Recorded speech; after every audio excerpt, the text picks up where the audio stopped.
Technical magic. All right, so we're live 2 in 1 day. Our next episode of the CSA Fireside, where we were just in Pakistan. Now we're in Europe. We are with the European Students' Union, and we are going to be discussing the Commonwealth Student Safety and Security Agreement. The ESU, I don't think I'll be off if I say that you are a sister organization to the Commonwealth Students Association. Now, I'll allow my guests to introduce themselves and then also introduce the European Students' Union, starting with Emily. Thank you very much. It's lovely to be here with you all today. My name is Emily McPherson. I am the current Equality Coordinator for the European Students' Union. I'm originally from the UK and currently live in Norway. I've been active in student politics both in the UK and in Norway. I've been in the European Students' Union for the past 2 years, and I'll pass over to Horia. Thank you very much, Emily, and thank you very much, Benjamin. It's an honor to be here with you today. I'm Horia Onița. I'm the president of the European Students' Union. Originally, I'm from Romania. I have been a student activist in Romania for many years now, and now I'm living in Brussels and representing ESU as president, as I said. ESU is the umbrella organization representing students at European level, higher education students, specifically 20 million out of them. We have 44 national unions of students from 40 countries all across Europe. And again, thank you for having us. I would like to congratulate you for the work and for this document. And as you said, we are sister organizations. We are working together on global issues, on solidarity issues, and today we are discussing the safety and security of students, a topic which is more important than ever now. And some of your members are also, or some of your parts of your network are also members, such as Cyprus, Malta, and the UK. Yes. All right, so a little bit of context. The current executive committee of the CSA was elected in October 2022. We did some groundwork to agree on what the advocacy agenda would be for our tenure, which ends in 2025. We agreed on soft skills and non-formal learning. We agreed on decolonization of education, which our members canvassed and agreed on. We also agreed on student safety and security. We have a comprehensive plan that concerns this specific advocacy priority. And this document is key to our plan because we're trying to build a sort of multilateral agreement around common priorities and specific subpoints within student safety and security, which is broad. I mean, we've put this out and we've heard numerous areas that we could have covered, but the truth is you have to limit, how much of the cake you're trying to deal with. So these are the areas that are still being reviewed. There could be the language of the document is still subject to change. There is a working group that was established to review the document, and the working group involves representation from all regions of the Commonwealth, unfortunately, except Europe. So thankfully that you are here. This very consultation will also be part of our sort of feedback mechanism. So when the document is finalized, we would have the reviews from the working group, focus groups that will be done in person in 13 countries, which will be part of the Year of Youth Tour. We're leaving for Kenya in 2 weeks. Then from Kenya, we go to Namibia, South Africa, Seychelles, Mauritius, Sri Lanka, Maldives, Malaysia, Brunei, Papua New Guinea, Vanuatu. And we're taking this document and all that it comes with us in focus groups. Then at some point in either February or March, we're having our own mock, I want to say mock UNGA, but we're calling it our Pan-Commonwealth team meeting. And that's where over 10 hours, we're inviting 56 country representatives or member organizations to present in 10 minutes an overview of the state of student safety and security in their country, as well as submit a 300-page report, which really is a brief report that we'll compile. So with the focus groups, with the reports from our country reps, with discussions like this, with the reviews we're getting from the public feedback form, we hope to have a comprehensive document that we can present to heads of government. You know, we think when we are given the opportunity to speak truth to power, we should do everything in our ability to ensure that we're organized. You can't ignore people who are organized. It's difficult. So here we are, the CSSA for short. So we're not going to say the whole long thing every time we need to refer to it. We can say the CSSA or the agreement. Yes. So our viewers on Facebook and YouTube should be able to see the screen. It's not going to be possible for them to see it when it's posted to our podcast platforms. That's Apple Podcast, Google Podcast, and Spotify. So I'll read just a little bit of the intro. This Commonwealth Student Safety and Security Agreement is a formal consensus among students across the Commonwealth on cross-cutting issues that concern the safety of students. This agreement concerns the protection of students of all ages who are enrolled in educational programs from the early childhood level to the postgraduate level.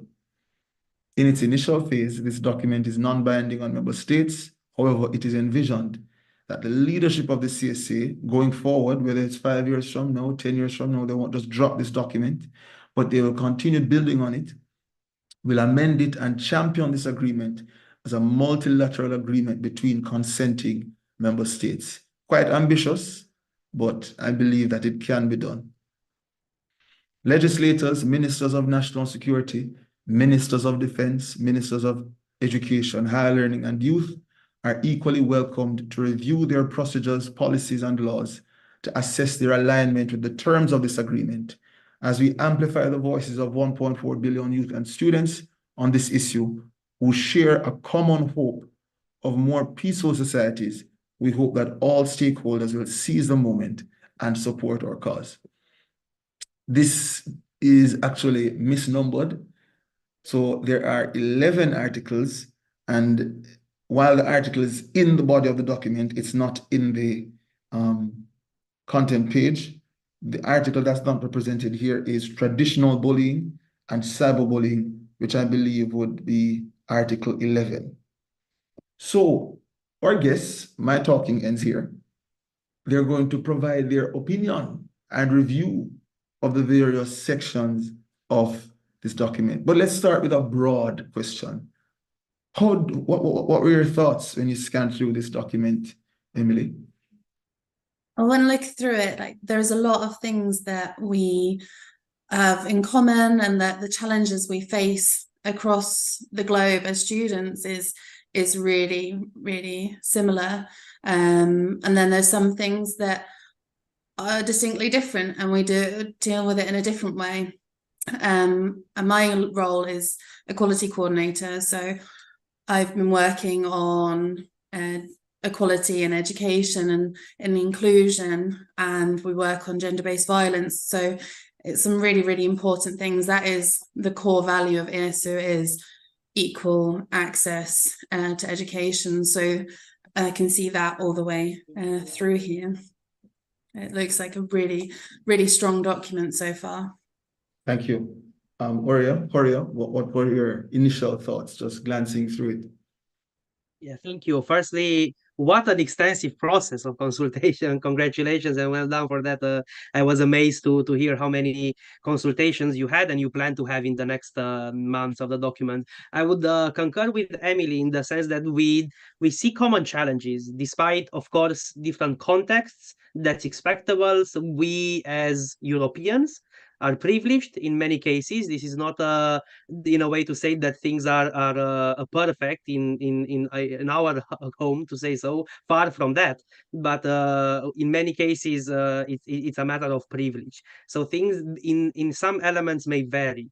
But what is the common thing? What unites us are the values, and the issue of student safety and security being prioritized. You put it so bold in a document, and that's something that unites us in our work, and in our solidarity. You mention very clearly the importance of students as agents for change, and that also creates that vulnerability of authority trying to bend the student voice, trying to mend within, to influence unduly the rights of freedom of expression, and that creates a lot of problems for students everywhere across the globe. And you very well put in these articles how we can create an environment actually that incentivizes students to be able to freely express their voice, to come together as a movement, and to be safe and thriving in their environments. Thank you. Now, if we could do a bit of an oral SWOT analysis, strengths, weaknesses, opportunities, threats, before we start commenting on specific articles. I don't think we'll do all 11 articles, but at some point I'll ask you to highlight the ones that stood out to you. Yes? What are the strengths in this agreement from each of you, your opinion?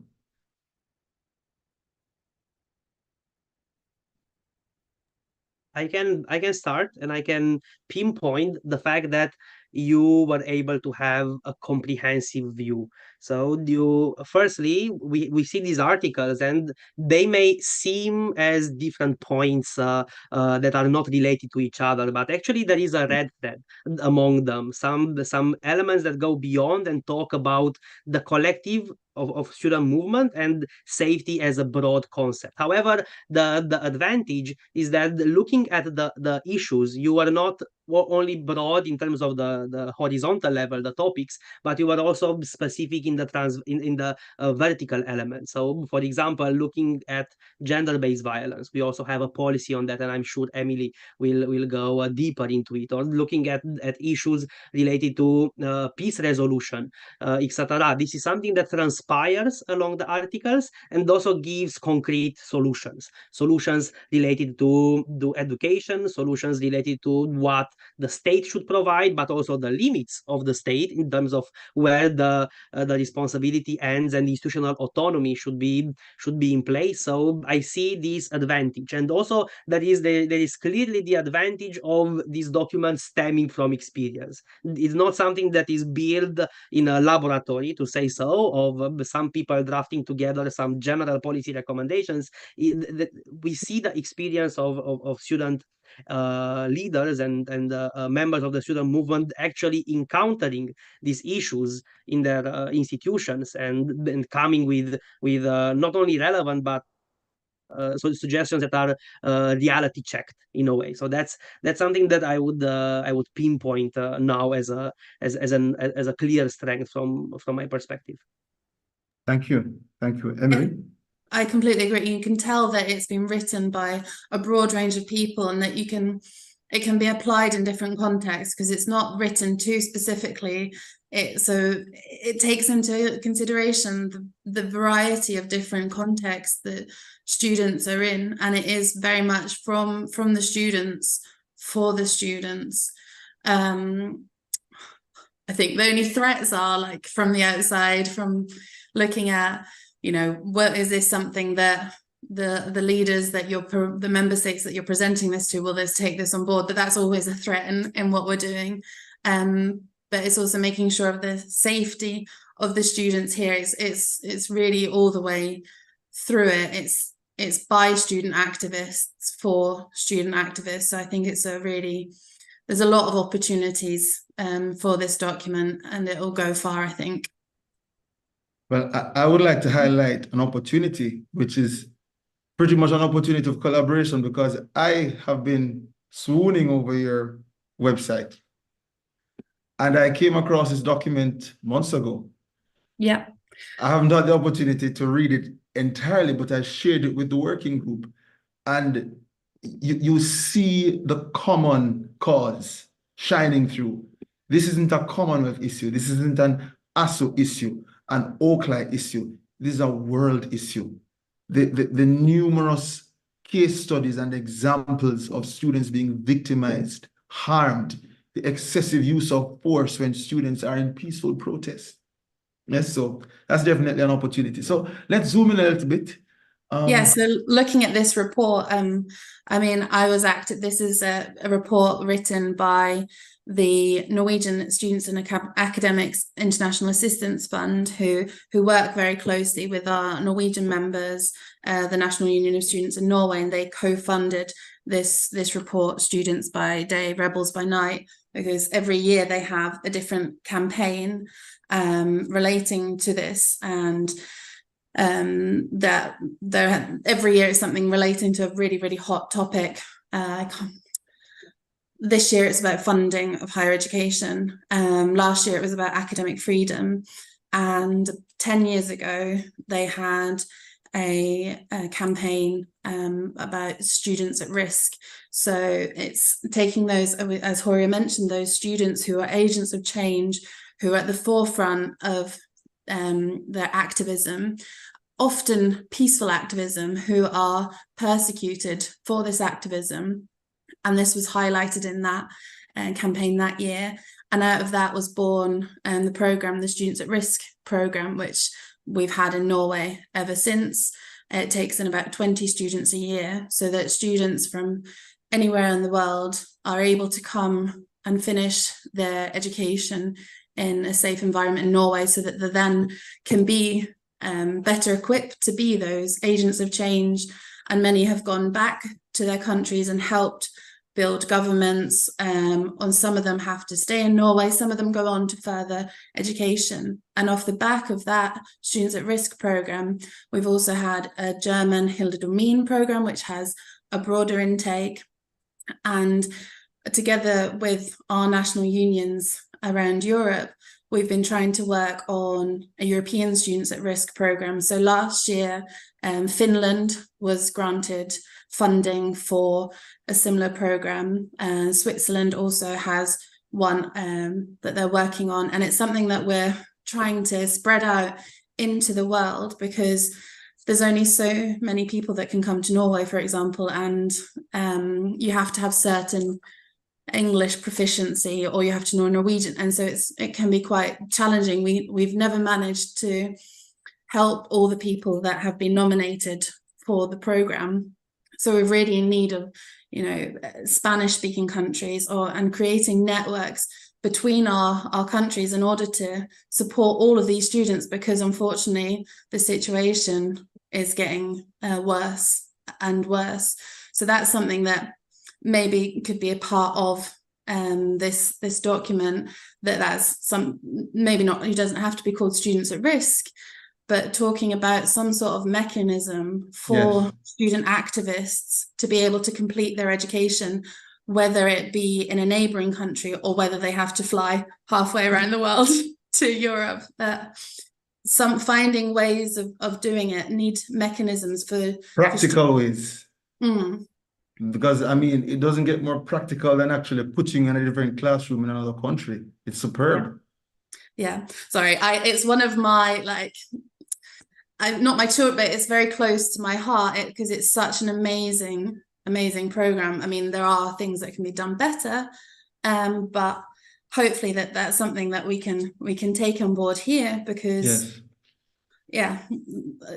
there's only, like I said, there's limited amount of fields of study and language limitations. Right. All right, I digress, but yeah, thank you. Yes, Emily, thank you. So for the purpose of the 40 minutes that we have left, I want us to select 4 articles. Now, maybe Emily, I'll get ahead of you and I'll select Article 3, because Kenya is now in protest against the high femicide rate in their country. And as you know, I just mentioned Kenya is the first country we're going to. So we look at Article 3. Emily, Horia, you can choose. Which ones would you like us to look at? We can, yeah, I'd love to talk more about Article 3, and I'm sure Horia won't mind me talking. I hope everyone else listening can bear with me talking some more. This is something that gender-based violence and sexual violence is something that we've been working on a lot this year in ESUA. It's been something that's been on the radar for many years, and it's really important. It starts with education and understanding like the traditional gender roles and breaking those down, and like decolonizing and teaching in a way that's inclusive, so that we can start at that end, because I think it's important to start with the prevention and teaching all genders about it, and then that creates a good foundation for the rest of the work. Because gender-based violence, we have some data for staff in Europe, but we don't have enough data on rates in students, especially on a European level. But we know that all of gender-based violence is prevalent elsewhere in society, and education is a key place to tackle this, both for the students that are in higher education institutions, but there are also many of those students that will be going on to be teachers, to be lawyers, to be social workers, to work in different professions, where it's important that this is part of their curriculum while they're at their higher education institutions, and making sure that, you know, there's proper training in place, both for protecting the students within the higher education, but also, like I say, going out into the world of work and the wider society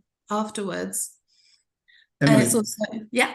Might I read a bit of the article for those who are going to be listening but not seeing? So Article 3, we recognize that addressing GBV and sexual violence involving students is a critical priority for educational institutions. We affirm the need to develop clear and comprehensive policies and procedures that explicitly address GB and sexual violence. We urge member states to provide resources to educational institutions to implement systems that prevent GBV and sexual violence and support victims, including educational programs that raise awareness about gender-based violence and sexual violence, promote healthy relationships, and provide information on consent and bystander intervention, providing training for staff, faculty, and administrators on recognizing, responding to, and preventing GBV and sexual violence, establishing support services for survivors, including counseling, reporting mechanisms such as anonymous reporting options, medical care, and legal support, creating a safe and confidential space where survivors can seek help, conducting awareness campaigns to educate the campus community about the importance of preventing GBV and sexual violence and the availability of support services, providing education on what constitutes consent and the importance of continuous communication, emphasizing the importance of consent in all sexual relationships. Your thoughts?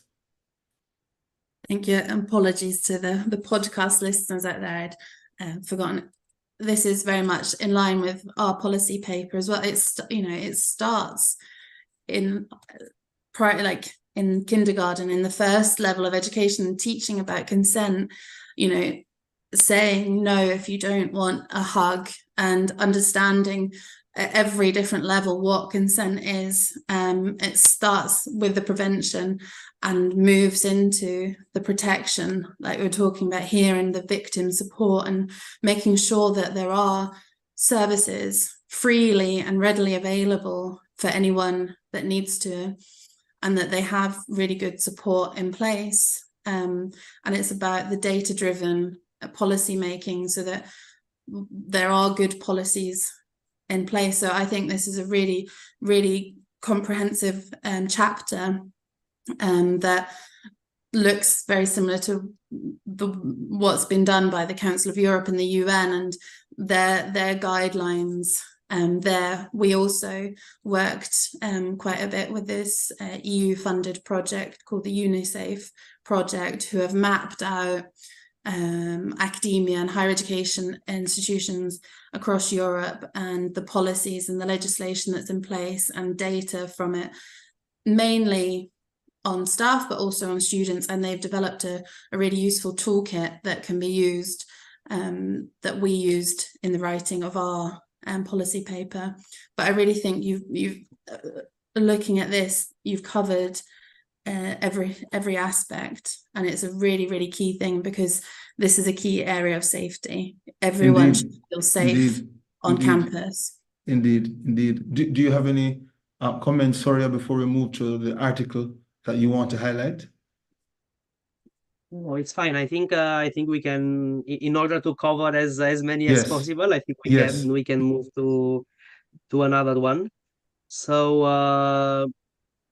I think you had a point related to emergency response. Let me see exactly what was the article related to Article emergency. 7. Yes, it may be. Yes, I think it may be also 7. Okay.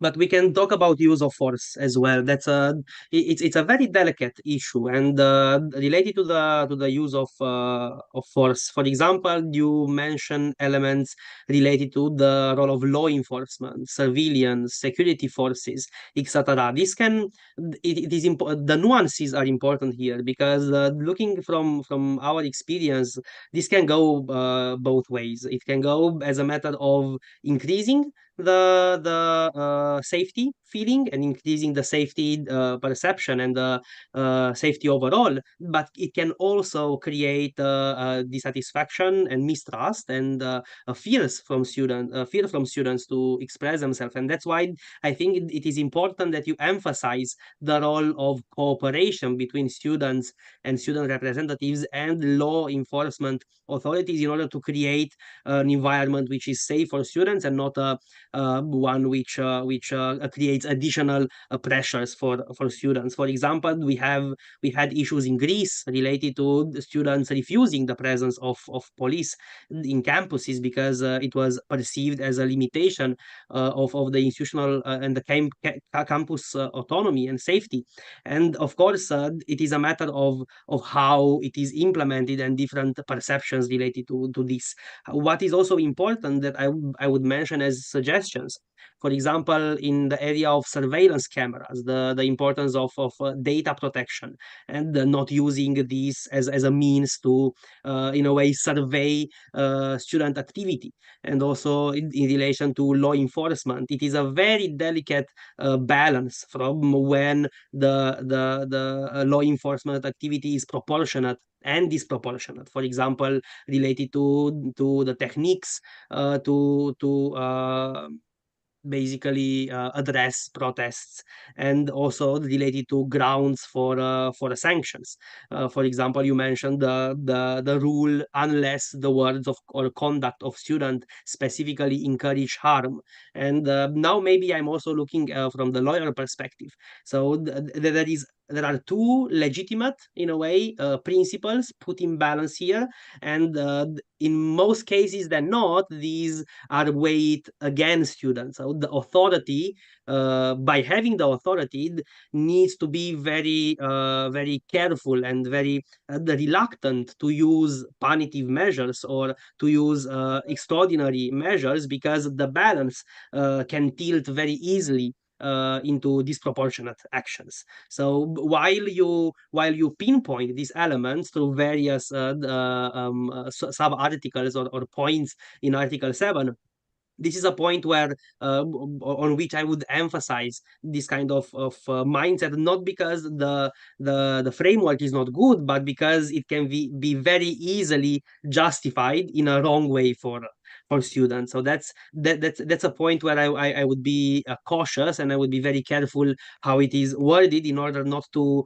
be used in unintended ways by those who want to diverge the student interest or student protest. So that's a feedback I would give for Article 7.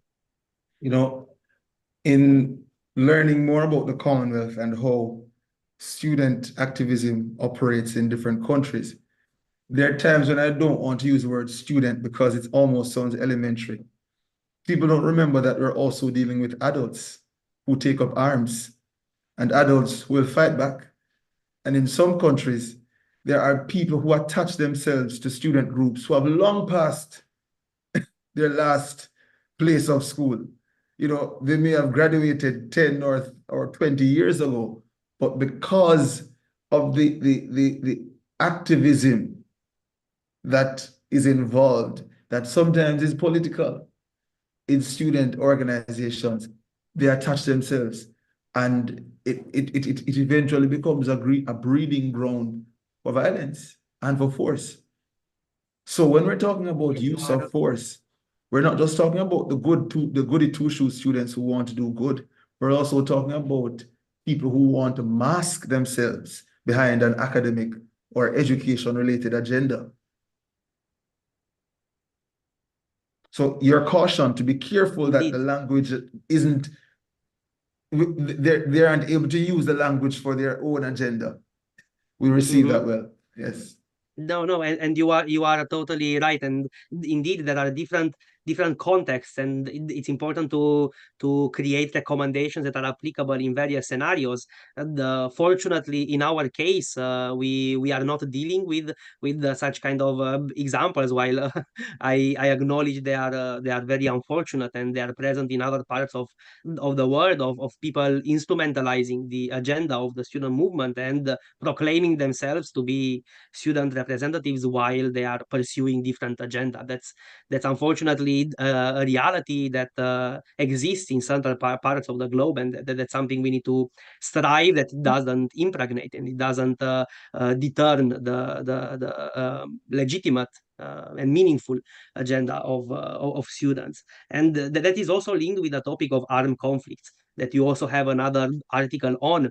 And on the topic of armed conflicts, of course, we have so many conflicts in the world. Some may vary by intensity. Unfortunately, some take the eye of Western worlds more than others. But the golden line here is that any students need to be safe, and armed conflicts happen all around the world, and the students die all around the world, not only in one country or another, and some are more present publicly than others.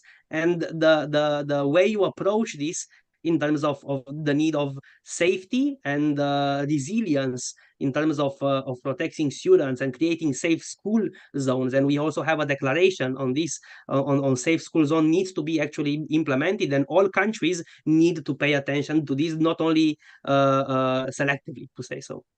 And we need to make sure that that includes higher education as well. And because so often we found that when talking about such things, that because higher education isn't compulsory, it's sort of left behind, but making sure that higher education campuses are also safe and remembered in times of conflict and emergency and any sort of crisis. If you look at Article 6, it's almost sounding as though we're asking for a bit of preferential treatment because we're students. And I think, in fact, we are.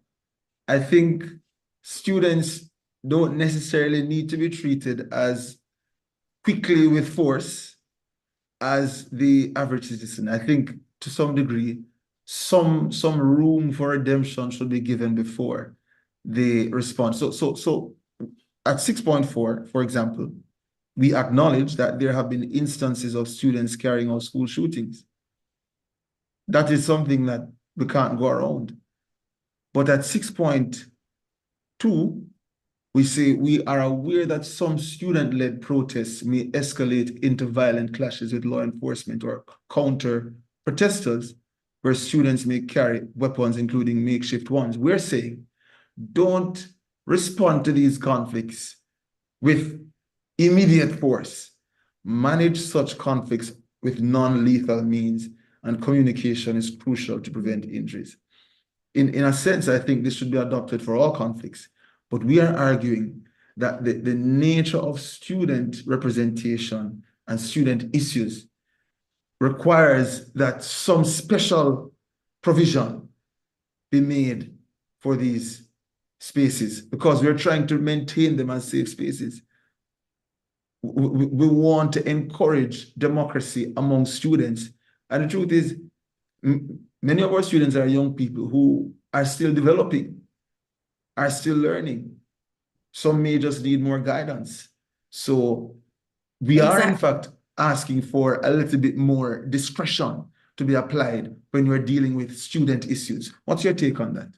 I think it's exactly what you're touching on there, the guidance and the support and the education, and it's making sure that within the school system, whether it's lower down in the school system or in higher education that we represent, it's making sure that they have the support in place. You know, unfortunately, like acknowledging that there are school shootings, you know, a lot of them are struggling with a mental health condition. Not everyone, but we are becoming more and more polarized. And I think the only way that we can do anything about this is through education and bringing people together and giving them the critical thinking skills to when they're sitting in an online environment, for example, and reading things, that they're able to be critical to the information that they're receiving and taking on board, and making sure that everyone has a sense of community and somewhere to go every day. Like we talked, we're in such different contexts, so it's really easy for me to sit here in pretty safe Norway, where there isn't any active wars going on, there isn't a lot of school shootings, but there have been terrorist attacks, to sit and say this. But I really think that a lot of our problems are because we are so polarized between genders, between everything, that the world is becoming more and more polarized, and we need to use education to bring us back together again. On the point of mental health. To briefly add on that, sorry, thank you. No, go ahead, Horia. Unfortunately, we had a tragic incident of a university shooting in Czech Republic no later than December, where more than 15, I do not recall exactly the number, more than 15 individuals died. And as Emily said, it is about mental health. It is about prevention. It is about identifying the risks of these conduct while not being invasive and not being pervasive. But this is always, when we are talking about other types of activities, there is always this question. You have freedom of expression, but that goes up to a point. Tolerance to intolerance or tolerance to violence can create a spiraling issue. And the question is, how do you address it? And why is education so important? It is because it provides the means for peace and for understanding society and for creating a prosperous and cohesive society. So if you attack education establishment, you are attacking the very core element that provides this understanding, that creates the roots for this understanding. And of course, when there can be students that turn to violence, some may believe for legitimate means. Of course, this is highly controversial and debatable, but nevertheless, especially in this case, the use of non-lethal force is something that you have very well emphasized. This shouldn't be legitimate, and the way that authorities handle this case is something that needs to balance the need for safety of all others, and you pointed the safety of bystanders, for example, and not going directly to something which is easy but is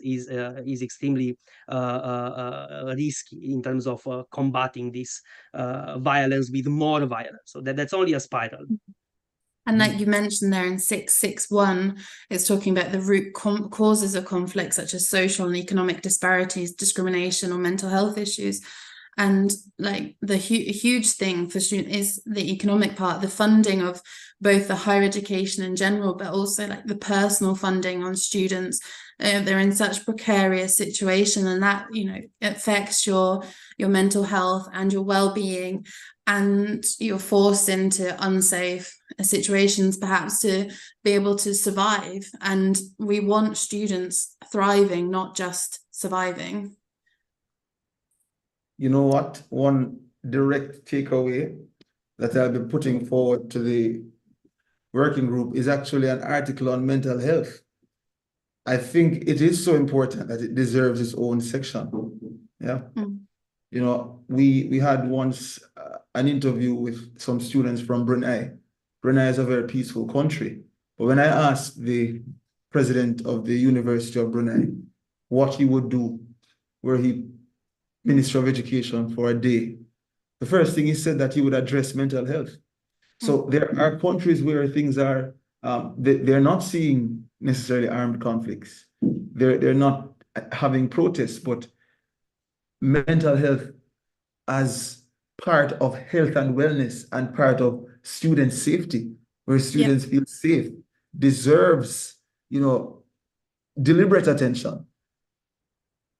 And ESU back in 2020 adopted a mental health charter for exactly these reasons, because you need safety to have good well-being. It's, you know, the World Health Organization's definition of health. You need to have all of them to be able to thrive as students, because how can you learn anything if you have poor mental health or poor physical health and you're worrying about anything? You're then in a state of constant fear. So good learning environment and learning conditions means student success, and it's completely key. Thank you. Let me hear your view on rural girls, Emily. No, I don't know what it's like in Europe, but you know, certainly in Asia and Africa, there's a particular issue with kidnapping, with sexual violence against rural girls. What's your view on the section? I don't have as much experience. Horia might be able to fill in, because I know that that's something that's being addressed a lot in Romania, where he originally comes from, because it's not something that I'm as familiar with in Norway. I mean, we have rural, but it's not in the same way. So maybe Horia has some insights. Got you. Go ahead, Horia. Yeah, sure. Indeed, we looking at the statistics for educational attainment in Romania. We have some cross axes of privilege, and then cross axis of inequity, and being from the rural environment is for sure one. So then when we combine the rural environment with girls, then it creates additional chances of discrimination. Now, there have been some successful policies recently. Right now, the performance of girls in general is higher than boys, and now we are looking at PISA results.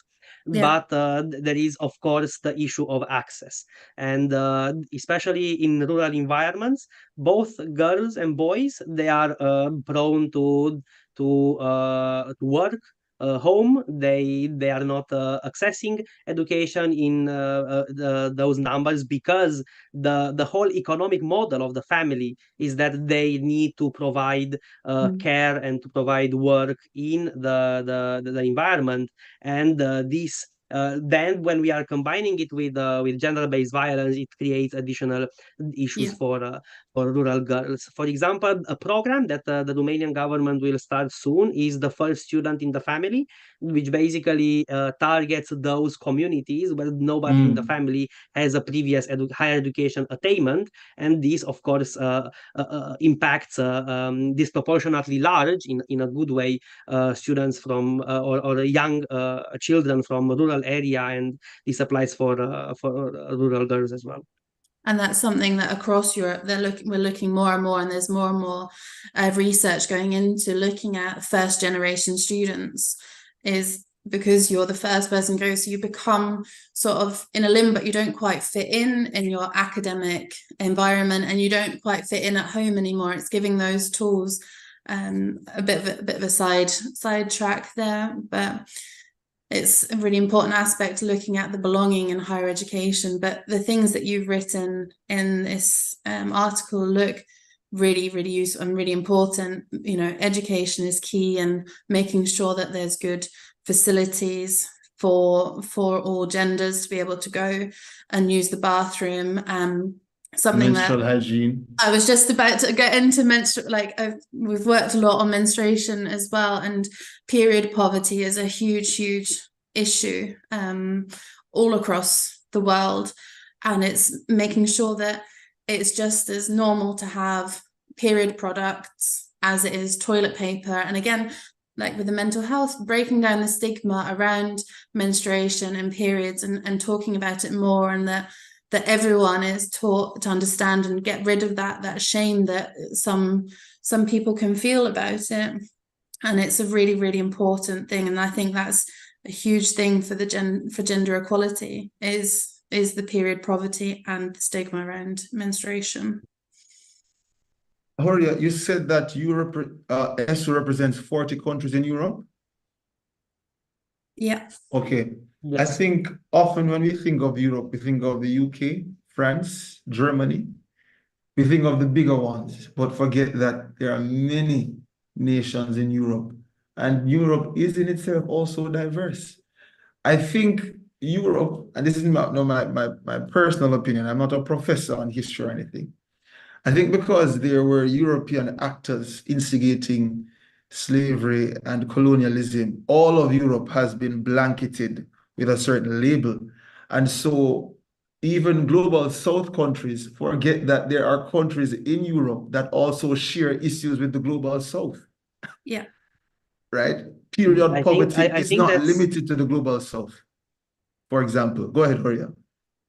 No, I think you are right, and you mentioned some countries instigating slavery and colonialism. I think you are too mild on that, or too diplomatic. They were not instigating; they were the actors and the parties that were, in many cases, unfortunately, leading these catastrophes and these unimaginable acts. And indeed, looking at Eastern Europe, for example, the history is totally different. We talk about countries that were under occupation for many years, that were not they didn't have the right to study in their own language. They didn't have this kind of empowerment element. The extractive resources were present. Of course, it would be it wouldn't be in any way a fair comparison to look at Eastern Europe as what happened in the global South. But nevertheless, there are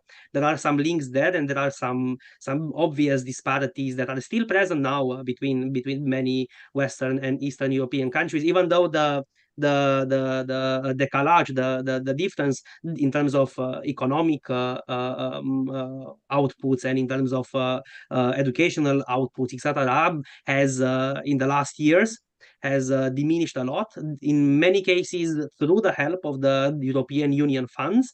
And this opportunity for funding didn't get so far to support global South as it supported Eastern Europe, for example, and the conditions were different in that sense. But you are right in the element that many people around the world considered Europe as a bunch of very rich countries that now, nevertheless, despite their richness, provide little in many cases for students, and do not or are not used to, let's put it like this, are not used to understand the staunch differences in life conditions and life satisfaction overall across Europe. And I think even within different countries, there's becoming more and more differences and gaps between groups of people. And something that I thought about while Horia was talking is a lot of indigenous peoples that live across Europe in different countries, and they also face what you're talking, being forced to learn languages that they weren't their natural languages, and being forced to do a Western way. And we need to that's what was really interesting to hear about your decolonization and taking back the ways of indigenous peoples and learning from them, because I think we can solve a lot of things like the climate crisis and things by talking to indigenous people and their work and their way of life. And it happens in Nordic countries as well. We have, for example, the Sami people who face human rights violations and have faced can't think of, they've been forced to learn different languages, or on Greenland that they were forced to learn Danish, for example, and making sure that people are able to learn in their own language, that they feel safe on campus, no matter who they are and what their background is. Yes, thank you. If I would briefly just shortly add, and there is the risk of now creating or let's say not learning from some mistakes. And I'm looking, for example, at the issue of artificial intelligence governance, where it is exclusively led by Western conversations, where the same issue of not catering for different approaches and different systems in the global south and different paradigms is in a way the same. If you would ask ChatGPT elements related to health, for example, they may probably expect that you are a wild middle-aged man from Western European countries. So it is important not to have these patterns repeating again. So that's another point that I would make there. And also to look, it is very important to read these articles, because also across the Commonwealth you have members who are such diverse also in terms of challenges. And in some cases, it is so easy to go to a Western-led discussion. And this also applies also in Europe. When I was a representative of students from Romania, I was attending conversations at European level, and I was thinking, my colleagues, they do not have enough money to live from one day to another. They do not have the infrastructure. They do not have well-paid teachers. Of course, these are common challenges in many cases, but other peers were discussing things that looked like science fiction for me about integration and interoperability of digital databases, etc. So I was wondering what is actually something that is applicable for me, and also this document to link it in that direction has this wide perspective of things that are relevant. Maybe not all are relevant for everyone, but you find the most relevant things for everyone in there as a general estimation, to say so. Thank you. Thank you. All right. As we wind down, I would like to talk about times of conflict, given that, am I right to say Ukraine is a part of ESO? Yes. And also one that can be very obscure because of the nature, which is victimization of students. It's hard to calculate it, but you know it's happening when you're being targeted by a lecturer or by the administration of your university. So we're going to wrap up this sort of review with those two articles. And we're on times of conflict. Do you think enough has been done in Ukraine? Not to go into a whole discussion in Ukraine and Russia, but do you think enough has been done as an example of a country in conflict for higher education to continue? And not as higher education at all levels to continue during conflict?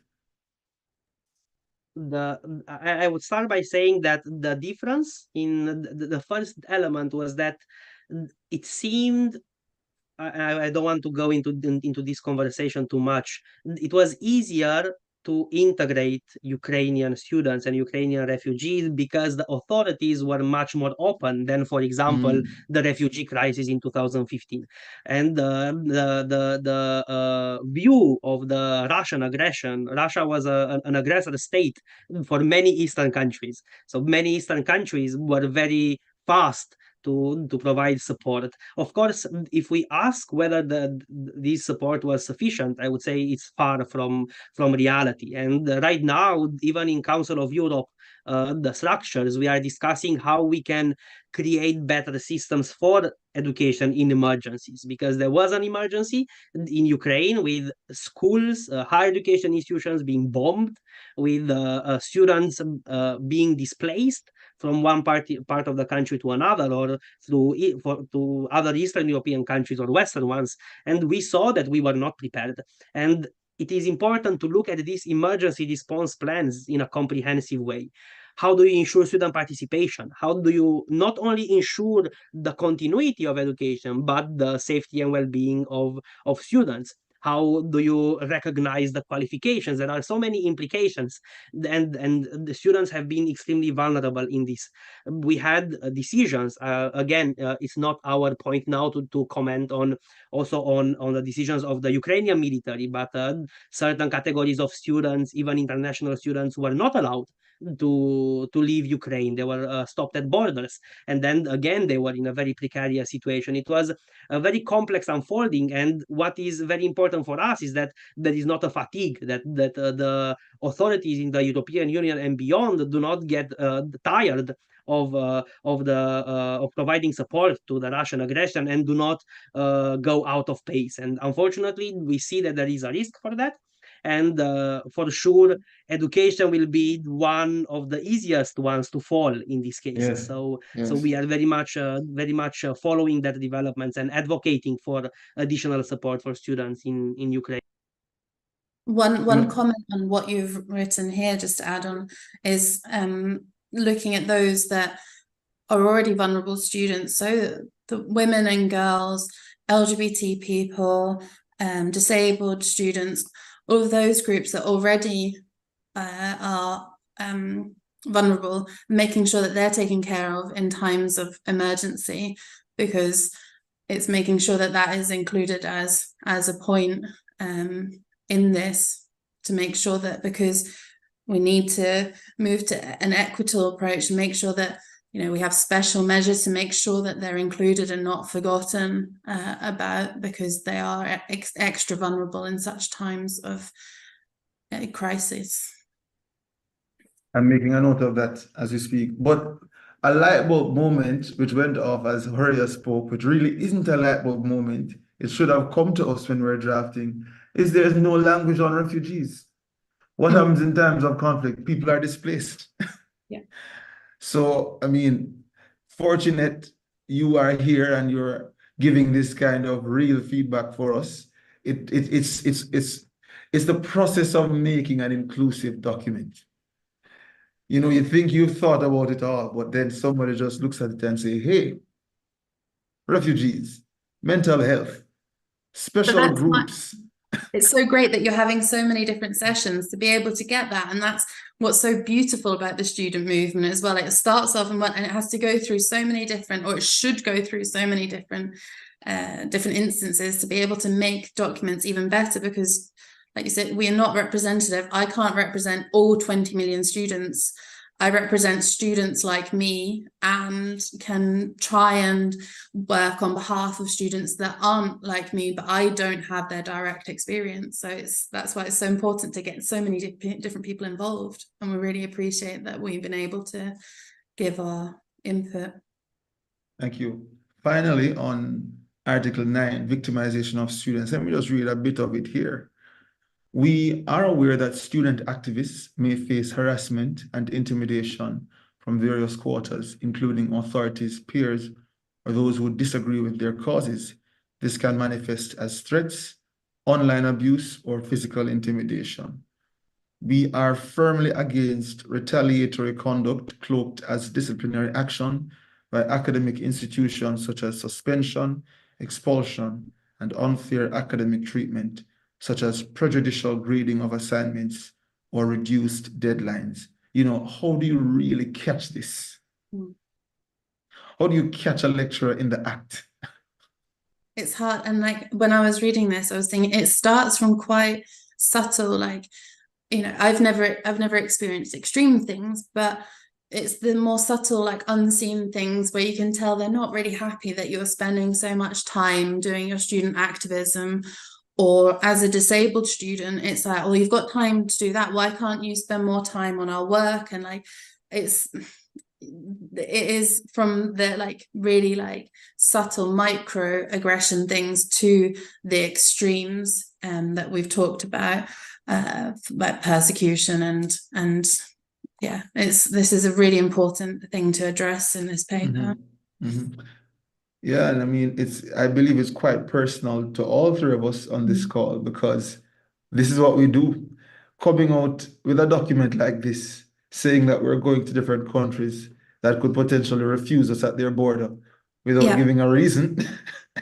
Or the amount of student activists that, you know, have to exist underground and in secret, because it's not like in several of our European countries, even within Europe, there are countries such as Belarus where Lukashenko has passed a law banning all NGOs, including student unions. So our student union member there is considered a terrorist organization. And so it's making sure that it's understanding the different things that we're operating in, and that's within the European context, one of the worst cases is in Belarus, where students are singled out by people within the higher education institution who are part of the government and are arrested on campus, which goes against the fundamental values of the European higher education area. So, yeah. Yes, thank you. Sorry. Well, I think we have done a good job of having this sort of free-flowing discussion. I want to thank you again for your time on behalf of the entire team. And yes, we're hoping to take you upon your invitation to the conference that's coming up. You know, we just need to get some money to book the flights, and we'll be there, hopefully. And we hope that you could also join us at our Congress in May. We'll keep you posted on that. But would you like to give some closing remarks, Horia, Emily? Thank you. My immediate thoughts are the things that have taken away from this, that we are all student activists at heart, no matter where we are, and we are agents of change, and we can really make a difference, and we stand in solidarity with each other. Thank you for all your great work. Thank you. Thank you very much. And this is every time the end is the beginning, and I very much enjoy that you had a very clear point in the document on championing this agreement as a multilateral agreement between member states. Because, of course, as student representatives, we create policies, but the measure of our success is how they are able to shape student lives. And we can work together to make sure that we convince the member states to transform our objectives in effective guarantees for students across the world. And right now, with so many things happening around us, it's more important than ever. And also, it's very easy to risk losing also the rights. It's very difficult to gain rights, very easy to lose them. And around the world right now, we see challenging environment for students and worsening development. So discussing these situations and working together is the only way that we can succeed. So thank you very much for your invitation and for sharing your document with us and giving us the opportunity to discuss with you on the document. Thank you very much, Horia. Thank you very much, Emily. To your members, you are so blessed to have these committed leaders, vibrant, hardworking. Until next time, take care and walk good. Thank you. Bye. Bye. Thank you.